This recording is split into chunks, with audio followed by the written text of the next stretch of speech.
Sebuah video ramai diperbincangkan warganet di media sosial Telegram pada Kamis 4 Mei 2023. Dalam rekaman menunjukkan detik-detik self-propelled Caesar angkatan bersenjata Ukraina dihancurkan oleh artileri Rusia. Sebelum meluncurkan serangannya, pasukan Rusia terlebih dahulu melakukan pemantauan terhadap posisi target. Dan tanpa berlama-lama serangan mematikan langsung dilayangkan ke arah self-propelled Caesar Ukraina tersebut. Hasilnya sesuai harapan militer Rusia, seperti yang terlihat dalam rekaman. Dilaporkan Rusia secara total sebanyak 416 pesawat Ukraina, 230 helikopter, 3.935 kendaraan udara tak berawak, 421 sistem rudal anti pesawat dieliminir sejak awal operasi khusus.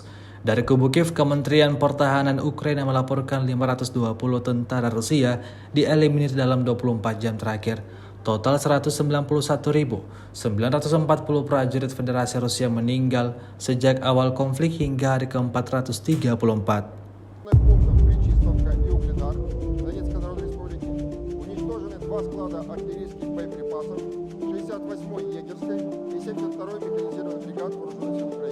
Поражение 86 подразделений в районах населенных пунктов Владимировка, Кременная, Луганской Народной Республики, Табаевка, Харьковской области,